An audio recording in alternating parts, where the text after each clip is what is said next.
Hello everybody, Ramblings Conor here. Welcome back to a brand new video. I'm here in sunny, well, a little bit sunny, Glen Eagles. Very lucky to be here. Just here, we're a week away with my girlfriend, so I won't be able to do my preview and review from the normal place. But who cares? We're getting into the preview anyway. Wigan, massive game, huge game for the Whites. So many things happened that culminated last week. Sheffield United seem to be on a little bit of a ropey phase at the minute. I mean, it's confirmed this morning apparently that Basham's out, Sharp's out, and they reckon it could be long term as well. So it could be a potential grade 3, grade 4 hamstring injury. That is massive. It's absolutely massive. Two of the three best players in the squad, I'd arguably say that the third is also suspended. So it's massive having Sharp out for the rest of the season. If that is the case, Leeds United are on to a winner there, but we need to take advantage of these games. Wigan is not going to be an easy task. It's not going to be an easy task at all. And I feel as fans, a lot of us are looking forward to the Brentford game. A lot of us are looking forward to the Villa game. We need to keep our eyes on the prize. It's game by game, minute by minute, hour by hour. We need to get on with it, and we need to make sure we win the game ultimately. They're going to come into it. I watched them versus Norwich. Very, very good. I was very surprised actually. I know they're at home and they've got a decent record at home, but actually in 2019 they've got as good a record at home as they have away from home, only losing by the odd goal when they've come up against the big boys as well. And as we've seen, Norwich at the weekend getting a good result against those and deservedly winning, in my opinion. They should have won the game 100%. An offside goal in the latter part in stoppage time, very, very unlucky. It's difficult at the minute because playing the teams at the bottom, as we've seen at the weekend with Sheffield United and Millwall, as we've seen with Wigan and Norwich, as we've even seen with ourselves and Millwall, it's difficult. It's a difficult phase because they've got something to play for as well. They've got as much to play for as we have, survival in this division. So it's massive. It's imperative that Leeds United play 10 out of 10 and not be complacent going into that game. We've seen it multiple times this season where Leeds have gone into games slightly complacent, in my opinion, slightly too overconfident. Blackburn, Birmingham, to name a few. We've got to go into this game with the right headspace and ultimately take the game to Wigan as we have done in previous games. So what do I think? I think, as I've just said, it's going to be a tough one. I really do. I think Leon Clark up front, when he was playing for Sheffield United in seasons gone by, when he's come to Ellen Road, he's been an absolute pest. He's a big, big lad. He's good on the ball. He can finish. We've got to maintain that. We've got to maintain that. We know exactly who we're coming up against. I'm sure research has been done on the strike force, but they can switch it up a little bit. Evans, who sort of plays as the CAM, another Leeds fan there, so hopefully he'll do us a favour and won't be on his game. But they've got players coming all over the pitch. Reece James, I watched him against Norwich. He's a standout player. He's a very, very good player to say. He's only 19, obviously on loan from Chelsea. And at the end of the day, we've got to play as if it's a top 6 team. We've got to play. It's another cup final. How sickening would it be if Sheffield United were to win, which is still a huge possibility, if not sort of an infinite possibility against Forest, a poor Forest side at the minute, who are on a horrible run, even with the injuries that Sheffield United have got. And we play Wigan and we slip up, and then it's back to it again. You forget they're 3 goals in front of us, so once again it is just a win and a loss and they go above us. We've got to maintain this ideology that we have to win every single game. It seems precedent in Marcelo Bielsa's conferences. It seems precedent every time the players speak as well.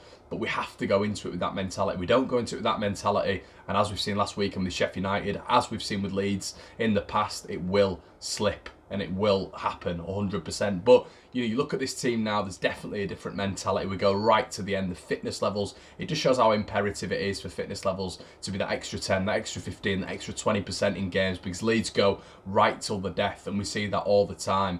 Over 12 goals scored in the last 10 minutes of games, which is it's immaculate. It's a fantastic record to have. But if we win this last 4 games, Leeds United never won 29 games ever in their history in a league season. So I mean, what an incentive that is. We've got so many omens at the minute to get up to the Premier League, the centenary year, to get Leeds United back after 15 years, and to get the most league wins in history, something that we've never ever done before. 29 league wins. So Marcelo Bielsa's breaking records for Leeds United. I mean, every week. I mean, possession-based football, how many passes we have, etc., etc. So it's one of those games where It could go one or two ways. It could go one or two ways, but I'm hoping, like Wednesday. Wednesday couldn't cope with us. They could not cope with us. I mean, what, 28 shots? And yes, obviously we know the conversion isn't always there, but at the end of the day, we're creating chances. We're so unlucky. I mean, Kieran Westwood had the game of his life. I mean, he's a fantastic goalkeeper. I wish we'd have got him. I'd have even taken him over Kiko Casilla, and that says a lot because I think Kiko's been brilliant when he's in at Leeds. But Westwood, for me, is the best keeper in the Championship alongside Randolph. I think you get Westwood playing week in, week out, and he shows as much as Randolph does. So, you know, it's one of them where he had a brilliant game. That Roberts save, I don't know how he did that. I have no idea how he did that. It was a superb save. And you know, sometimes things, it didn't look like that it was coming for us. You know, Westwood was making brilliant saves. They were getting a little bit lucky. Hector at the back, I thought for them was brilliant. And it was, I just thought it was going to be one of those games. We managed to break through. I thought Roberts, I thought Cleek, I thought Pablo upped his game a little bit towards the second half, and I thought we looked a threat. You know, Kimar coming off the bench. We've got depth now. You know, Jack Clark coming in as well. And as I said in the post-match pint with Oscar, the fact that Izzy Brown can't even get in the squad. You know, someone of the quality of Izzy Brown, regardless of whether or not he fits in Bielsa's system, it really does. It's testament to the squad, and it just shows how well we're doing this season. So we've got to go in with the right headspace, as I've said numerous times in this video. But for me, you know, we have too much quality. I think we've shown it at home. We have a brilliant record. The big game for me, and this isn't overlooking it, because I still think we need to be on our game for Wigan, and we slip up there and let the Blades back in it. You know, questions have got to be asked about our mentality as well. But I think the big game is on Monday. That is a huge game against Brentford. I'm not going to go over that too much, but you know, you'll hear my preview for that. I don't think a lot of you are going to like it. But let's hope Leeds can change my mind. Let's hope we go out there and we really do something against Brentford. But obviously your preview will be coming for that. But yeah, it's a huge game. I'd say Leon Clark for me is the worry. I think him and Brooks last time when they played at Ellen Road, I think they caused absolute torment up front for Sheffield United. And I think, you know, Leon Clark, he'd do a job at anyone in the bottom half and potentially even in the top half of the Championship as sort of a rotation player. Would I change the lineup? I wouldn't. I'd definitely have Clark within the squad, obviously. We didn't use him as much, but I think his pace could really hurt Wigan. I think you saw a little bit of O'Neill Hernandez, sort of. He wasn't as direct as he normally is for Norwich. He wasn't as direct, and you didn't really see them getting at Wigan a lot. Wigan are definitely there to be got at, and they're not the same team at home. I mean, they've had a decent record, but they're definitely there to be got at. You get some direct players running at that Wigan defence, and they're not going to be able to cope. But let's bear in mind, guys, last time we played them at the DW, we were lucky, very lucky. A little bit of a keeper mistake. And Leeds managed to get through, but it was a lucky escape there, really. Leeds were definitely dominant in possession, but they were dogged at the back, as is every sort of team who's fighting for survival in this division. And Leeds, at the end of the day, we've got to go there with the right minerals, and we have. And this is where we can, you know, create an even bigger gap, because, you know, obviously we know that the troubles that Sheffield United are having at the minute. I don't think Forest, to be honest, I think they look a different team under Martin O'Neill, which is bizarre in itself. I don't think they look as good as they did when they were under Karanka. I don't think they look as resilient. Even going forward, they don't have that cutting edge. So we're hoping for a Forest win. You know, draw would even do. But if we can extend that gap, that's imperative for Leeds, especially going into the two massive games in Villa and Brentford. Two at the start of the season, probably the toughest fixtures for me in the division. Probably Villa away, I'd have said, but Brentford away. We have just an awful record down there, and they're a very good team in my opinion. As I said, the preview will be coming up for that, but we go into this game and we look to absolutely blast Wigan. If we can get the goal difference improved as well, I'm always harping on about that. The reason being is because it is still a win and a loss. You know, Sheffield United win at the weekend, we win at the weekend. You know, they're still well in it. They're still right in it. You know, you think about it. I mean, they win at the weekend, we win at the weekend, or Friday, as you will.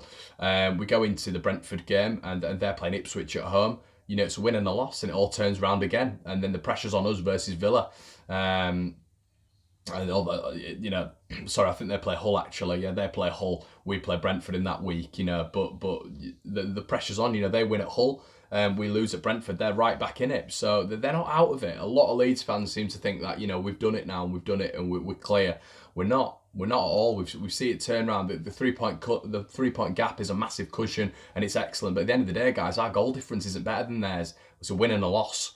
And it all changes round again. That's why it's so imperative for us to go out against Wigan and really blast them if we can. You know, play our football. Teams can't handle us when they play our football. One criticism I would have for Leeds United and our offensive outlet is the fact that we don't put teams away. You know, there's teams this season who could have been buried by Leeds United. I'm talking 4 or 5, potentially 6-0. You know, you look down at Reading, that could have been 7 or 8, and that's not me being drastic. The amount of chances, clear-cut chances we create in a game, teams should be put away. They really should be put away, and this is a massive opportunity now. A sold-out Ellen Road, Good Friday, for us really to go down there and put a marker and a stamp on those promotion places. I hope you enjoyed the video, guys. Make sure you like, comment, and subscribe, and I'll see you in a bit.